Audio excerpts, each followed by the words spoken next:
There comes a moment in every awakening when the heart begins to see what the eyes could never perceive. It is a quiet and irreversible turning point.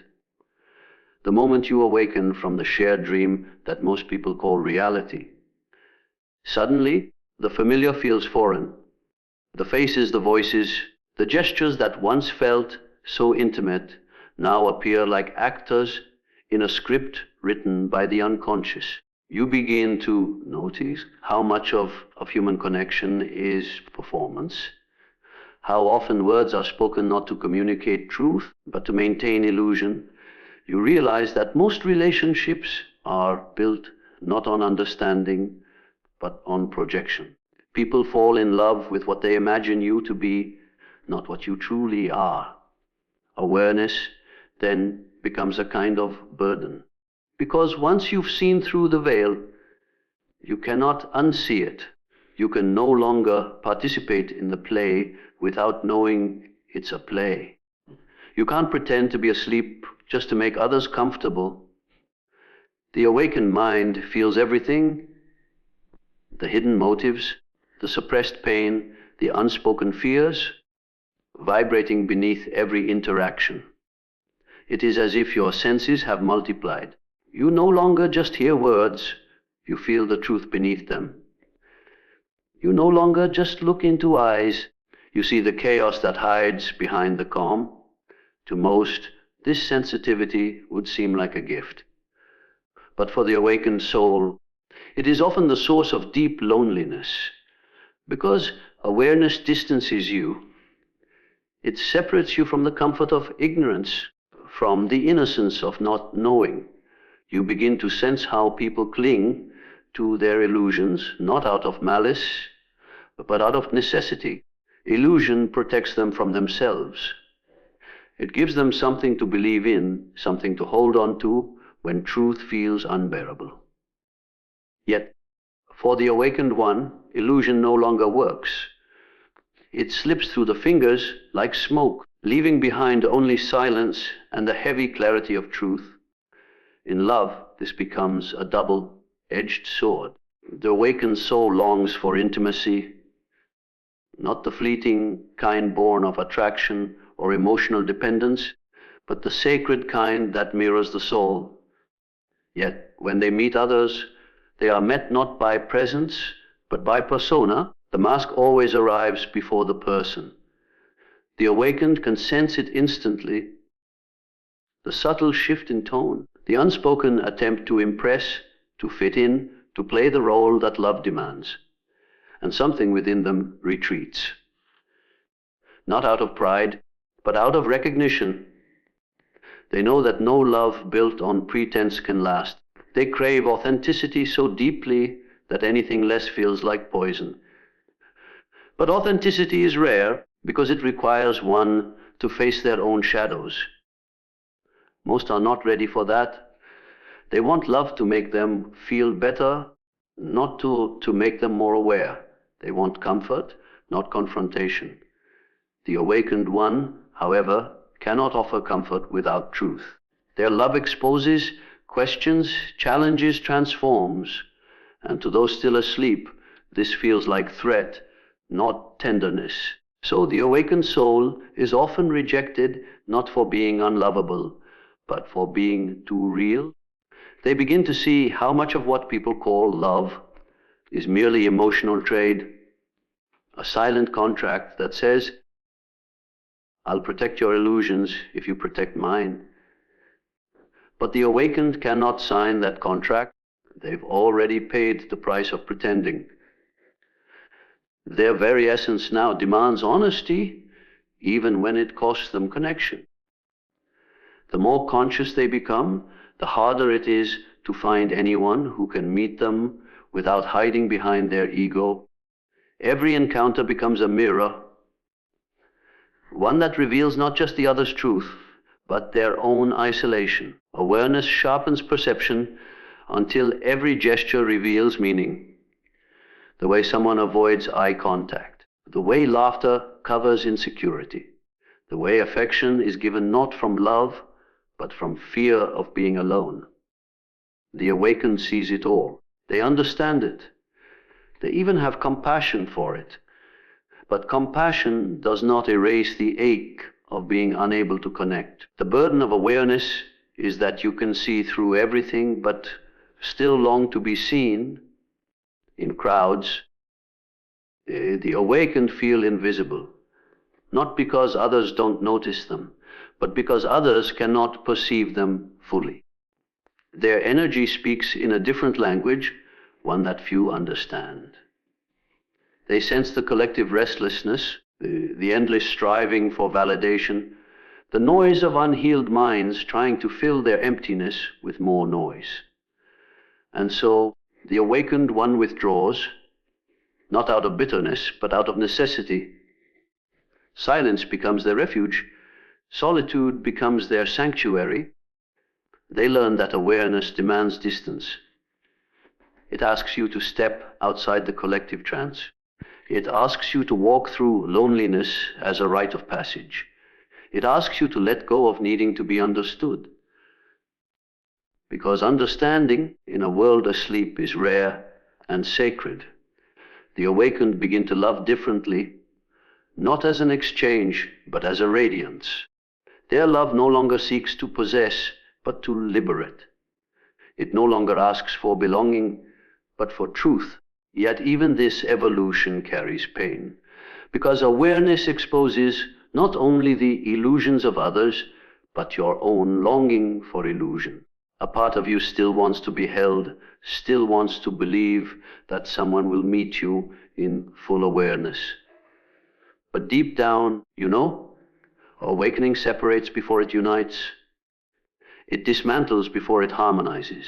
It takes from you the comfort of blindness, so that one day you might see with the eyes of truth. And until that day, the awakened wander through a world that feels both painfully familiar and strangely distant. They love without expectation, speak with care, and see with clarity, knowing that each act of awareness is both liberation and loss. Because to awaken is to carry the weight of knowing, to feel the beauty and the tragedy of human love all at once. It is to stand at the edge of the collective dream, watching others sleep peacefully within it, while your own eyes remain forever open. There is a certain kind of person who carries the ocean inside them. Their emotions are vast, their thoughts layered, and their presence heavy with unseen meaning. When they speak, their words come from somewhere deep, a place carved by reflection, solitude, and truth. These are the awakened ones, the souls who have descended into their own darkness and emerged with light in their hands. But when such a being tries to love in a world addicted to surfaces, they find themselves surrounded by shallow waters that cannot contain their depth. Modern love has become an echo of convenience, a performance sustained by attention spans and dopamine surges. People don't fall in love slowly anymore. They scroll, they swipe, they substitute depth for distraction.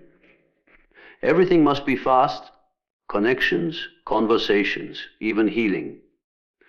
Yet depth moves differently. It demands stillness. It asks for silence, patience, and presence, qualities the modern world has forgotten how to hold. So, when the deep soul enters this landscape, they move like an ancient current through synthetic tides. They offer real emotion to people addicted to simulation, and the result is often heartbreak disguised as misunderstanding. Depth speaks a language that shallow waters cannot understand. The awakened soul wants to know what lies beneath the surface. Not your favorite color, but what memory makes you afraid of silence. They want to know what wounds shaped you, what dreams haunt you, what truth you bury beneath laughter. But most people are not ready to be known this deeply. They have spent years building armor out of distractions, masks, and personas. To be seen in full is to be stripped of the illusions that keep them safe. So when a deep soul begins to love them, they pull away, sensing danger where there is only honesty. The awakened one soon realizes that their intensity becomes a mirror. To those who fear their own truth, that mirror feels unbearable. They project discomfort onto the deep soul, calling them too much, too serious, too emotional. Yet what they really mean is, you make me see myself too clearly. Depth has that power.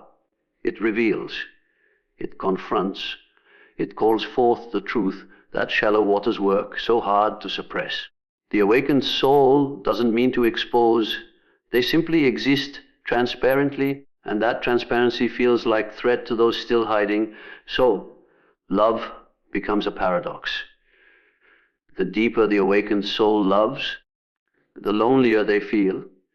They speak from the heart, but their words fall into emotional shallows that can't receive them. They crave conversations that expand consciousness, but instead find themselves surrounded by dialogues that dissolve into distraction. They give presence, but are met with absence. They offer understanding, but are misunderstood. This mismatch is not a failure of love, but a symptom of depth existing in a culture afraid of silence. The awakened soul often wonders if they are the problem, if they ask for too much, feel too deeply, love too strongly. But their longing is not excess, it is clarity. They have tasted authentic connection and can no longer settle for imitation. They cannot return to surface level affection, to relationships built on small talk and emotional avoidance. They crave a love that can sit in silence without fear, that can hold pain without fleeing, that can grow through conflict without retreating into blame. But such love is rare in a world where people seek comfort over transformation. Depth also disrupts rhythm. When a deep soul loves, time slows down. They do not rush intimacy, they unfold it. They do not seek distraction, they seek understanding. This pace unsettles those conditioned by instant gratification. To them, love that takes time feels like uncertainty, and silence feels like disinterest. They do not realize that for the awakened, silence is sacred. It's where the soul listens.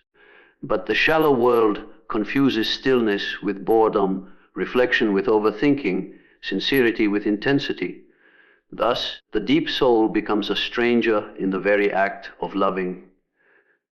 When they try to fit in, to speak less profoundly, to feel less intensely, it feels like betrayal.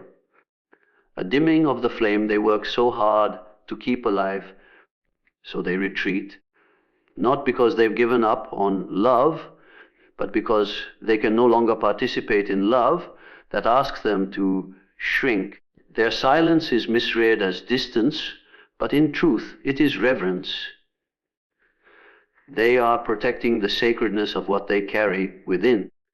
For the awakened soul, depth is not a choice, it is their nature. They did not decide to feel everything. They simply do. They did not decide to see beyond appearances. Their vision evolved that way. They perceive the energetic undercurrents of every moment, the invisible threads of intention woven through every word.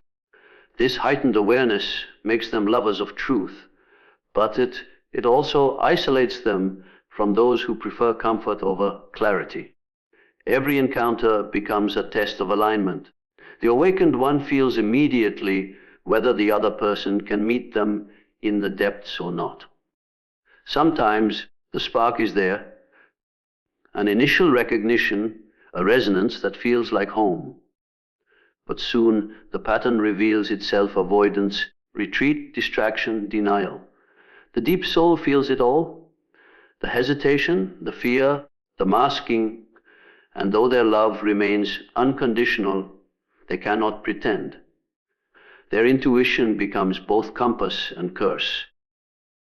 It tells them when to stay and when to walk away, even when their heart still wants to stay. Depth in love means vulnerability without defense. It means sharing not just beauty, but brokenness. It means choosing truth over harmony, awareness over approval. But when such love meets shallow waters, it creates ripples of discomfort. The shallow world wants to skim the surface, while the deep soul wants to dive. One seeks pleasure, the other seeks meaning. One avoids pain, the other transforms through it. These two cannot coexist without tension. And so the awakened learn to dwell between worlds, too awake for shallow love, too human not to crave it. They swim in a sea of temporary connections, carrying oceans within them that few will ever explore. Their love remains unspent, waiting not for someone perfect, but for someone present, someone who dares to meet them without fear, who can hold their depth without drowning. Because when depth meets shallow waters, it does not seek to dominate, it only seeks to be met. Love, for most of humanity, is an agreement between egos. Two personalities meet, each carrying a lifetime of unmet needs, wounds, and desires, and they call the collision between them connection. They seek comfort, validation, belonging, all beautiful things, yet all bound by the ego's hunger to be reassured of its existence. The ego says, I love you because you make me feel special, needed, alive. But awakened love whispers something else entirely. I love you because I see myself in you, because in your eyes I meet the same divine light that lives within me. The difference is subtle yet profound. One seeks possession. The other seeks union beyond identity. The ego builds walls, labels, and boundaries around love. It makes lists of conditions. How one should behave, how often they should reassure, how perfectly they must align with the image we have constructed. It feeds on control, fearing loss and rejection more than it values truth. For the unawakened, this form of love feels normal because it mirrors the way they relate to themselves, with attachment, anxiety, and the need to maintain the illusion of permanence. But once consciousness awakens, love transforms into something far less predictable and far more sacred. It ceases to be a transaction and becomes a transmission. The awakened soul has already experienced the death of the ego, that shattering moment when identity collapses and one sees the impermanence of all masks. Once you have witnessed your own illusion dissolve, it becomes impossible to love through illusion again. You no longer seek another person to complete you, because you have touched the wholeness that exists within. You no longer need to be adored to feel worthy, because worth has become intrinsic. You no longer crave control, because you understand that true connection can only exist in freedom. This kind of love, however, is rare. Not because people do not desire it, but because few can sustain it. Union beyond ego requires the courage to see oneself entirely. It demands that you confront every shadow you've ever hidden behind affection, every fear disguised as devotion.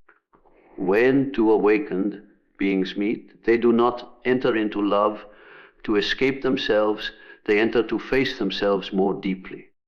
Love becomes a mirror, not one that flatters, but one that reveals. It shows you where you are still bound by fear, where your ego still trembles, where your old wounds still whisper. The ego resists this process. It wants certainty, control, and the security of a story. But love beyond ego is not a story. It is a state of being. It cannot be owned, labeled, or confined. It moves through two people like wind through trees, bending them, reshaping them, teaching them how to surrender.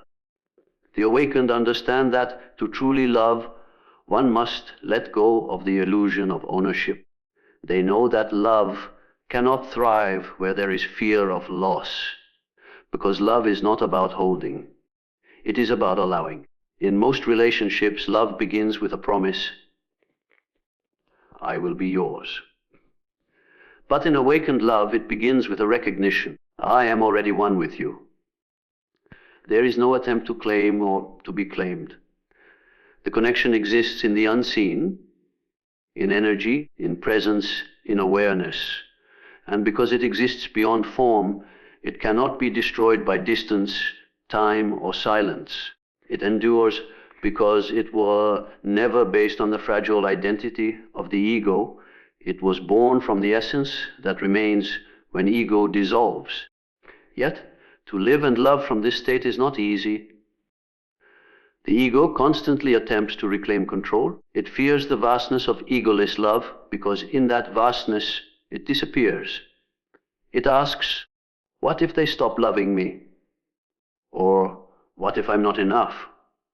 The awakened soul recognizes these voices not as truth, but as remnants of the old self still trying to survive. They do not fight them, they observe them.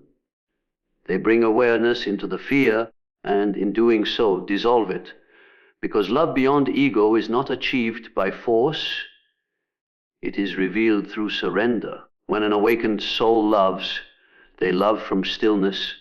They no longer project fantasy onto the beloved.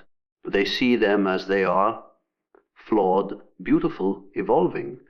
Their love becomes a space of acceptance, not a negotiation. There is no demand for the other to heal faster, to feel more deeply, or to fit a preconceived image of soulmate. They understand that every being is walking their own path of awakening, and love means walking beside them without trying to shape their pace. This form of union often confuses those who have not experienced it. To them, it looks detached, too calm, too spacious, too unconcerned with traditional romance. But this calmness is not indifference, it is sacred respect. It is the recognition that love cannot thrive when suffocated by attachment. The awakened one does not chase or cling because they have already found home within themselves. They meet another not out of need, but out of overflow. Their love is not seeking something to fill, it is seeking something to share. When two such souls meet, something extraordinary happens. Their love does not ignite chaos, but silence. It does not provoke fear, but remembrance. They feel as though they have known each other for lifetimes, not because of fantasy, but because consciousness recognizes itself in another form. They may not need constant words or reassurance, because presence speaks louder. In that presence, time dissolves, and they realize that love was never something to find. It was the state they had both become. But until such union is possible, the awakened often walk alone. They find it difficult to connect with those still ruled by the ego's desires, the need to possess, to control, to define. They cannot return to relationships where silence is feared and vulnerability mistaken for weakness. They crave a love where truth is more valued than comfort, where growth is more important than stability, where the connection serves evolution rather than validation. They know that anything less would dim their consciousness, and they refuse to betray the truth they've seen. Union beyond ego is not romantic in the conventional sense, it is revolutionary. It strips away everything false until only essence remains. It teaches that love is not a transaction, not a merging of halves, but the meeting of two complete beings who have transcended their own illusions. It is the space where giving and receiving become one, where devotion exists without dependence, where the line between I and you begins to blur, and only presence remains, there comes a point on every awakened path where the world begins to grow silent. Not because there are no people, but because there are no longer illusions to cling to. The awakened soul finds themselves walking alone, not as punishment, but as initiation. Solitude becomes the crucible through which all that is false is burned away. It is in this stillness that the awakened are stripped bare of identity, attachments, roles, and even dreams, until only essence remains. What was once called loneliness transforms into a sacred rite, the silent ceremony where the soul learns to belong to itself. At first, solitude feels like exile. The heart that once yearned to connect begins to ache with the absence of familiarity. The people who once felt close now seem distant, as though they inhabit a different frequency of reality. Conversations lose their color. The noise of the world, once intoxicating, now feels unbearable. The awakened soul starts to see through every distraction, every social ritual, every empty word that once filled the void. They notice how many relationships are built not on truth, but on mutual avoidance of truth. And in seeing this, they can no longer participate in it. The soul that once sought companionship now hungers for authenticity, a connection that does not demand self-betrayal to be sustained. But such connection is rare, and so solitude becomes inevitable. The awakened must walk through this desert of silence. It is the dark night of the soul, where everything familiar dissolves. In this space, they are confronted by their own shadows, the fears they had buried beneath relationships, the emptiness they tried to fill with noise, the self-worth they outsourced to validation. Solitude reveals what the world's noise concealed. It forces the awakened to meet themselves fully, without distraction or escape. The ego resists this initiation. It equates solitude with failure, believing that to be alone is to be unloved or forgotten. But solitude is not rejection, it is refinement. It is the universe's way of preparing the awakened for a higher form of love, one that cannot be built on dependency or illusion. It is a dismantling process. Everything that once defined you, every label, identity, and role begins to fall away. You are no longer the person others think you are, nor the person you once pretended to be. You become raw consciousness observing its own unfolding. In this aloneness, the awakened soul begins to understand that love was never meant to be sought outwardly first. The search for love outside oneself was always a mirror of inner separation. Solitude teaches the art of inward reunion. It asks you to sit with your own presence long enough to remember that you were never incomplete. Every ache, every longing, every silence becomes a lesson in wholeness. Slowly, the fear of being alone transforms into reverence for stillness. The silence that once felt like emptiness now feels like home. The deeper one goes into solitude, the more illusions die. The illusion that others can complete you. The illusion that love must come from another to be real. The illusion that belonging is something you must earn. These ideas fall away like dead leaves. What remains is something quieter, purer, an unshakable connection to the divine within. Solitude becomes the sacred space where you discover that you are never truly alone, because awareness itself is companionship. The divine does not speak in words, it speaks in silence. It is in that silence that the awakened begin to hear their own soul again. This process, though beautiful, is not gentle. Solitude exposes the fractures of the heart. It brings forward every wound that relationships once distracted you from. It shows you where you gave yourself away, where you settled for less, where you mistook attachment for love. It shows you the pattern of seeking validation, the tendency to shrink so others would not feel uncomfortable around your truth. Each realization feels like a small death, but it is through these deaths that the awakened are reborn. Solitude becomes purification. Every false identity dissolves. Every unconscious pattern rises to the surface to be seen and released. And then a shift occurs. The loneliness that once tormented the awakened now becomes sacred space. In that vast stillness, creativity awakens. Intuition sharpens. The inner voice grows clear. What once felt like emptiness reveals itself as fullness, an infinite well of presence. The awakened begin to sense that their solitude is not a void to escape, but a portal to deeper connection with life itself.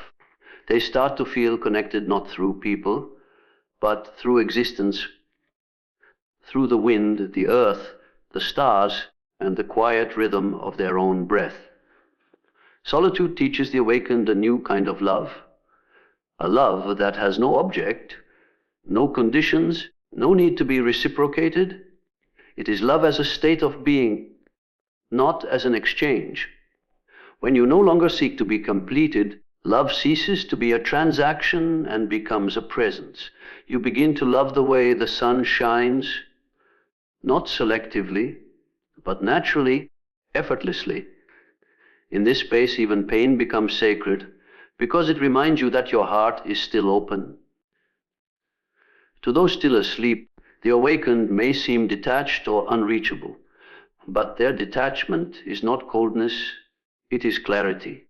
They have stopped trying to be understood by those who cannot see. They have stopped explaining their depth to those who fear it. Solitude has taught them that not every soul is meant to walk beside them, and that is not tragedy, but truth.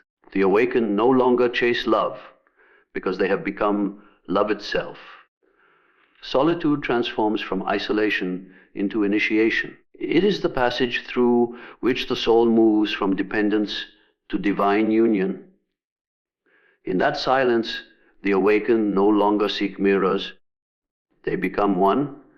They no longer beg for connection, they emanate it. What once felt like separation is revealed as sacred preparation. The necessary silence before the next awakening, the purification before the heart can love without illusion, the stillness where the eternal self finally begins to speak. If every awakened soul eventually learns one of the most humbling truths of existence, that life never gives you what you want, it gives you what you are.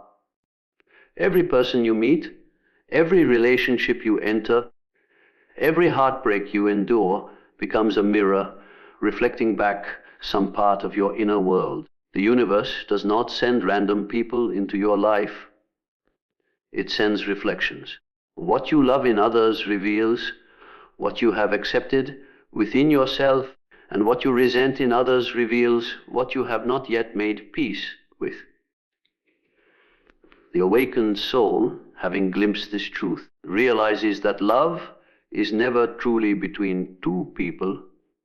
It is the dance of mirrors between two states of consciousness. Before awakening, relationships are often experienced through the lens of projection. We do not see others as they are. We see them as screens for our unhealed stories. The person we call our partner, our friend, or our enemy becomes the embodiment of our hidden wounds. We project our abandoned self onto them and then react to that reflection. We say, "You hurt me," when in truth they have only illuminated a place within us that was already in pain. We say, "You complete me," when they have only activated a fragment we had disowned. The unawakened seek healing through others, while the awakened understand that others simply show them where healing is required. When consciousness begins to awaken, this dynamic shifts. The awakened one starts to observe relationships not as emotional playgrounds, but as spiritual classrooms. Every interaction becomes instruction. Every attraction or aversion becomes a revelation. The person who irritates you is showing you where you still resist acceptance. The one who inspires you is showing you what is possible when you align with your truth. The one who rejects you is teaching you detachment. The one who loves you without condition is teaching you what it feels like to be whole. The awakened do not escape the mirror. They learn to look into it without flinching. This mirror principle is not limited to romance. It governs every form of connection. Friends mirror your frequency. Strangers mirror your vibration. Even your enemies mirror the aspects of yourself you have exiled into shadow. The shadow self, the unconscious side of our psyche, seeks recognition through external reflections. When we meet someone who embodies traits we deny within ourselves, arrogance, weakness, desire, sensitivity, we react strongly because the mirror exposes what the conscious mind refuses to see. The greater the emotional reaction, the clearer the mirror. The world does not provoke you, it reflects you. The awakened soul learns to approach this principle with humility rather than guilt. It is not about self-blame, it is about self-awareness. Seeing yourself in the mirror of another is not meant to shame you. It is meant to awaken you. When you stop judging the reflection, healing begins. The moment you realize that every relationship serves your evolution, resistance softens. You no longer cling to people to fill your voids, nor do you reject them for showing your pain. You begin to thank them silently, even those who wounded you, because they played the sacred role of reflection. The mirror also explains why awakened souls often feel isolated. As consciousness expands, the frequency of your being changes. You no longer resonate with people who live in denial, drama, or emotional avoidance. It is not arrogance, it is energetic truth. The mirrors you once attracted no longer match your vibration. Old relationships dissolve because they can no longer reflect who you are becoming. New ones form when you align with deeper truth. The awakened soul does not lose people. They outgrow reflections that no longer serve their evolution. Yet this realization brings both freedom and loneliness. When you awaken, the old mirrors shatter. The approval you once sought no longer matters. The validation that once defined you loses its meaning. You stop chasing reflections and begin to cultivate the source within. Love becomes less about finding someone to mirror your worth and more about embodying the worth that no longer needs mirroring. The awakened one understands that until you see yourself clearly, no one else truly can. Still, the mirror principle operates even at higher levels of consciousness. The awakened attract what they have integrated, not what they crave. When they are grounded in peace, they draw peaceful connections. When they live in authenticity, they attract truth. But when remnants of old wounds remain, those too manifest in form, not as punishment, but as opportunity. The universe never stops mirroring because growth never stops unfolding. Every new reflection invites deeper self-realization. In romantic love, this truth becomes particularly intense. The person you fall in love with mirrors your hidden self more vividly than anyone else. That is why love feels like recognition. It's your soul seeing itself in another form. In the beginning, this reflection feels beautiful. But soon, the mirror begins to show not only light but shadow. The same person who once made you feel infinite now triggers your deepest insecurities, it is not because they changed, but because the mirror deepened. They are showing you what you still need to integrate. The awakened soul learns not to run from this discomfort, but to face it with awareness. The pain of love becomes alchemy, the transformation of unconscious wounds into conscious wisdom. Through the mirror, the awakened realize that no one ever truly betrays them. Others can only act out the parts of their psyche that are still in conflict. The betrayal you perceive outside mirrors the self-betrayal you tolerate within. The rejection you experience mirrors the rejection of your own truth. The neglect you suffer mirrors the parts of yourself you have neglected.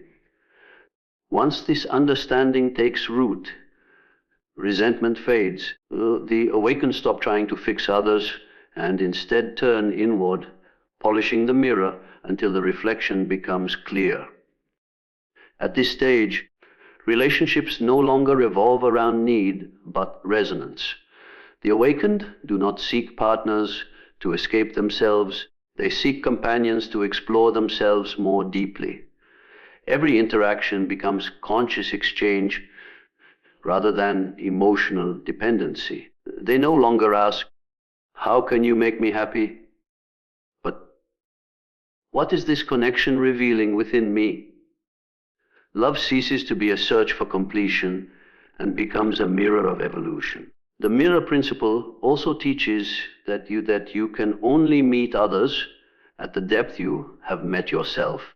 If you have only explored your surface, you will attract surface level love. If you have embraced your darkness, you will attract someone who is unafraid of theirs. If you have learned to honor your emotions, you will meet those who honor theirs too.